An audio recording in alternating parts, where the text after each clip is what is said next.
کہتے ہیں کہ حکیم لقمان کے پاس عقل آئی تو انہوں نے پوچھا، تم کون ہو اور کہاں رہتی ہو؟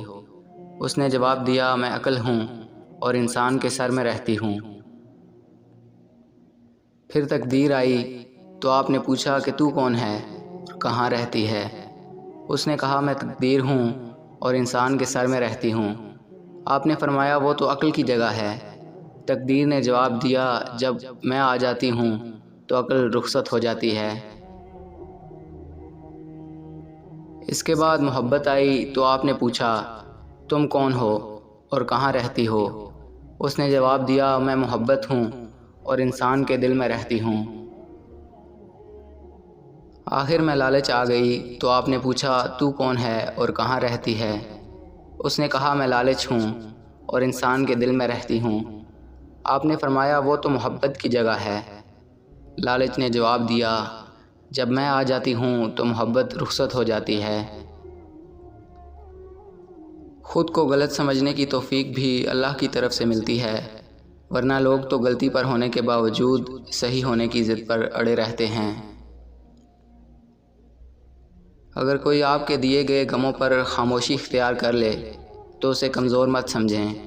ہو سکتا ہے اس نے اپنے حق کے فیصلے اللہ پر چھوڑ دیے ہوں۔ نابینا نکالتے ہیں میرے چہرے میں نقص، بہروں کو شکوہ ہے کہ غلط بولتا ہوں میں۔ محبت کرنا گناہ نہیں، محبت میں بہک جانا گناہ ہے۔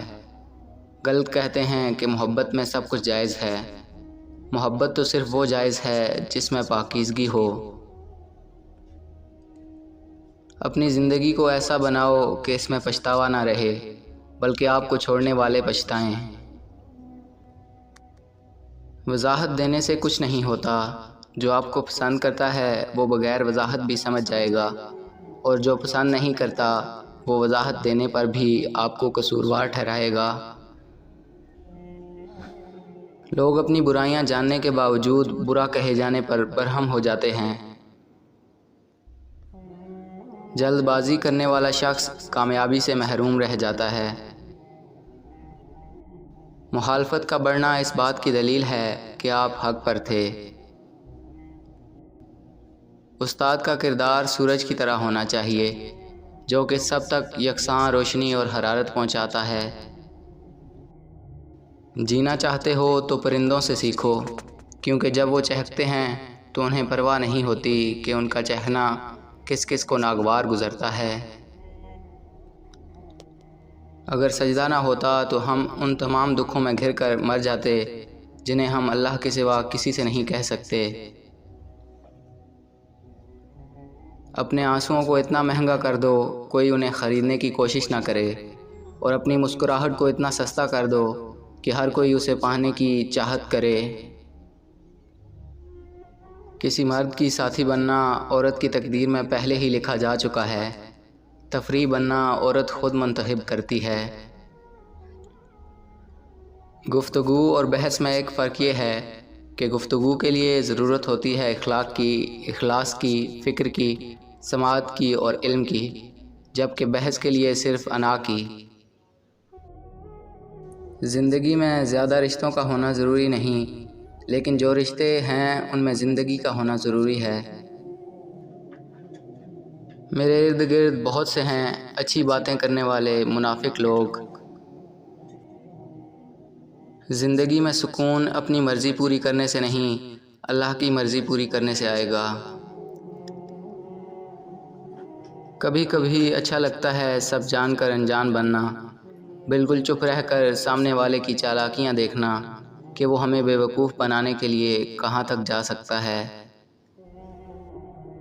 قدرت نے آپ کی تخلیق میں کسی کی نقل نہیں کی، آپ بھی کسی سے موازنہ کرنے کے بجائے اپنی فطرت کو استعمال کریں۔ اپنوں کی غلطیاں بھی اپنی جیسی ہوتی ہیں، مل جل کر سدھار لیں، کیونکہ انسان تو خطا کار ہے، مگر انا اور تکبر میں رہ کر دوسروں کے جھکنے کا انتظار نہ کریں۔ رشتوں کی بقا کا راز یہی ہے۔ انسان کی سب سے بڑی ناسمجھی یہ ہے، اسے لگتا ہے میرے بس میں کچھ نہیں۔ جس انسان کے اندر مایوسی ہوگی اس کے اندر یقین نہیں ہوگا، اور جس کے اندر یقین ہوگا اس کے اندر مایوسی نہیں ہوگی۔ کسی شخص کے جتنے کم دوست ہوتے ہیں اتنا ہی اس کے پاس اپنے ساتھ اکیلے رہنے کا وقت زیادہ ہوتا ہے، اور وہ اتنا ہی زیادہ خوش ہوتا ہے۔ جبکہ زیادہ دوست رکھنے والا شخص ہر وقت اپنی یا اپنے دوستوں کی پریشانیوں میں ہی مصروف رہتا ہے، وہ اپنے آپ کو کبھی نہیں پہچان سکتا کہ میں کیا ہوں۔ انسان بھی عجیب مزاج کا ہے، جو اس کی طبیعت کو سمجھے وہ اچھا لگتا ہے، اور جو اس کی نیت کو سمجھے وہ برا لگتا ہے۔ یقین خالی دل کو بھر دیتا ہے، جبکہ بے یقینی بھرے دل کو خالی کر دیتی ہے۔ جملہ بہت چھوٹا ہے لیکن اس کی طاقت بہت زیادہ ہے۔ اللہ کی طرف آ جاؤ اس سے پہلے کہ اللہ تمہیں اپنی طرف بلا لے۔ زندگی میں اس قدر آگے بڑھو کہ لوگوں کی برائی کے دھاگے تمہارے پیروں میں آ کر ٹوٹ جائیں۔